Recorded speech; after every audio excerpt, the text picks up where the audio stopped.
The conversation about the LGBTQ plus community has been a hot topic in many countries for the past few decades. Indeed, in certain more conservative and traditional countries, the refusal to grant acceptance and recognition for homosexual, transgender, or otherwise queer individuals of their societies has led the path to revolutions and demands for acceptance. Homosexuality is not tolerated in every culture. In fact, many people from different cultures, even though we are in a more developed century, people are still despising slash not accepting this. And it is an issue. Today we will cover the views of homosexuality in the Cuban culture. We'll go over some of the aspects learned in class in order to better understand the issue at hand. Indeed, part of our research finds that the oppression of homosexuals in Cuba partly stems from the very distinct separated gender roles that are enforced in the country. As such, the gender role theory has seen in class will help understand this issue. The culture of machismo, which is very present in Latin cultures, is also very present in Cuba, which dictates how women necessarily have to take on household chores, take care of children, and be at her husband's demands. Although this concerns women, it also ends up connecting to homosexuals as they often do know uh, exhibit traditional macho characteristic as much as their heterosexual counterparts. In this oral, we will talk about the views of homosexuality in the Cuban culture. In fact, this culture had a lot of issues concerning this topic. It was firstly seen really wrong to be a homosexual individual, but once people started to realize that there were more than just a little bit of them, people started to normalize this issue. It is an important issue concerning sexuality because still today, many Cubans are not free to love who they want and still live in fear of showing their true identity the way heterosexual individuals have been free to do since the dawn of time. The case of homosexuality in Cuba is very interesting because, in fact, Raul Castro's daughter, Mariela Castro, is a lesbian herself. She also pushed her father, the president of Cuba, to accept same sex marriages. The Cuban culture has a communist government system which could lead to why this issue is a problem in their culture. Same sex encounters were really wrongly viewed, which means that they had to hide from people about their sexual orientation. Thankfully, this system has evolved and started to tolerate homosexuals. Indeed, since the Cuban culture embraced the fact that homosexual individuals are welcome to have their own freedom and that they should not live in fear of being persecuted. In this oral presentation, we will go more into depth of this issue that what has been previously mentioned. So, for the short historical aspect, the years prior to the 1960s were definitely one of the darkest, most repressive periods in Cuba for the LGBTQ plus community. In pre-revolutionary Cuba, there were strict and anti-homosexual laws that made homosexuality illegal. Not only were these laws implemented against homosexuality, but there was additional legislation laws, such as the 1930s Public Ostentation Law, that encouraged individuals to harass and abuse individuals who refused to hide their homosexuality identity in public. Throughout the Cuban Revolution, people of the LGBTQ community were filled with hope for the future of their treatment. However, Castro treated them the same way as before the revolution, and Castro saw homosexuality as a product of capitalism. And these anti-LGBTQ emotions can be found in many communist ideologies, such as the USSR and China, which are two very anti-homosexual governments. The Castro government maintained the public ostentation laws from the 30s throughout the whole revolution. Gay men and lesbian women were considered intruders, people that were not normal. which encouraged them to keep quiet about their sexual orientations since they were scared. Also, the gays and lesbians were brutally persecuted. They were called names like scum and antisocials, which were terms that were used by Castro himself when he was talking about homosexuals. Uh, he saw no difference between criminals and homosexuals. That's how bad they were being treated. And he even went as far as saying proudly that in the country there are no homosexuals during one of his speech. Everything was the same for the homosexual individuals until the mid 1970s, about. Then it became a little more tolerant. Attitudes became a little more tolerant in Cuba. And as of 1979, same sex sexual activity in same sex couples were recognized as legal. Whereas preceding this law, it was considered illegal, and the punishment was as bad as could be as bad as prison time.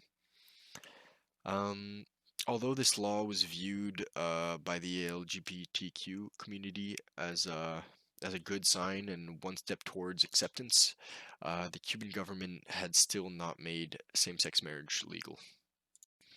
Reinaldo Arenas was a famous writer that lived during the revolutions in the 50s in Cuba. And like most LGBT members, he was for the reign of Castro. He wanted him to be in place in the government, and they liked his plan for mass education and higher literacy rate. And he also felt like under Castro's reign, he'd have more rights as a homosexual and feel more accepted than under the dictatorship and gay oppression of Batista. Um, although the Castro government, he was still able to attend university and write his first acclaimed novel. However, his second novel was refused by publishers due to the content. It was deemed deviant, and he was punished and arrested for false sexual aggression charges for trying and succeeding to publish his novel overseas. He was sent in prison. He was sent to prison for multiple years, and he was abused for his behavior. And he finally got out after promising to renounce his homosexual writings. He then left Cuba and immigrated and settled in the US in the 1980s. And although he had left the toxic environment of Cuba, uh, he was diagnosed with HIV, and without health insurance, he'd suffer a long and painful death. He then unfortunately killed himself in the 1990s. The theory we chose to elaborate is about the principle of gender roles in socialization and the particularity attributed towards masculinity and femininity. As seen in class, gender roles are the behavior that children are raised to conform to. Depending on their genders and cultural background, these behaviors are often stereotyped into raising girly girls and manly men. According to the society's view on the matter, parents raise their kids by associating certain behaviors to gender specific roles. For example, learning by playing is a way of associating toys and behaviors, or even learning by modeling, where children observe the behaviors of their parents and relatives. Each culture has their views on the matter, and the behaviors that are tough differs with them. In most Western countries, where ideologies about gender roles and openness about gender identities are evolving, gender specific play will be more centered around homosocial play and letting children experiment with what they want to conform to their own and unique identity. However, in Cuba, especially during the revolution led by Castro, the government adopted a more communist and socialist view of things, like homosexuality. They were against the Western influence and did not want their children to be raised to become sexual deviant. Homosexuality was seen as a crime under the first few decades of Castro's government, and some of the consequences resulting of breaching this was imprisonment. When raising their kids, parents had to conform their children to stereotypical and precise gender roles that fitted with the ideology of a heterosexualized nation. Children that would show signs of difference needed to be reported to police and government, and when hidden by parents, they would be considered against the revolution. They would be taken and put into forced labor camps as a form of re education. These camps were known as UMAP. These types of conversion therapy camp are still not banned to this day. That being said, girls were to grow up to be feminine, and boys were to grow up to become manly men and conform to the stereotypical behaviors of being masculine, like machismo culture. Machismo is a culture prevalent in Latin communities that idealizes a man as being hyper masculine, virile, strong, paternalistic, aggressive, sexually dominant, and unfaithful. Prevalent in Cuba, understanding machismo can also help understand the negative view of homosexuality and simultaneously female sexuality as a whole. The importance of machismo in Cuba has led to the decline of acceptance of homosexuality, notably in rural areas where it is far more difficult to hide your identity. Rural areas tend to have people with less access to education and wealth. This can also be related to gender role theory as previously mentioned, as strong gender roles that are encouraged in the machismo culture make for very narrow ways of thinking. Queer individuals who do not conform to traditional gender roles, whether it be an effeminate homosexual man or a masculine homosexual woman, are shunned by their society because they do not fit the role that their society has given them. So even today, Cubans still need to fight for inclusion and acceptance in their country. Indeed, in May of 2019, pro-LGBTQ activists prepared and organized a parade to celebrate inclusion and to fight homophobia in their country, only to have the event suddenly canceled by their government. Cuba's National Center for Sex Education announced shortly after receiving the news of there even being a shutdown that the event could not take place because of the tensions that the parade would have caused in an international and regional context. Once again, this is modern proof of Cuba's resistance to accept and integrate the LGBTQ plus in their society, despite strides being made like the legalization of homosexuality in the late 1970s and the ability for single homosexual individuals to uh, adapt. There's still a lot of exclusion and lack of freedom of expression for homosexual individuals.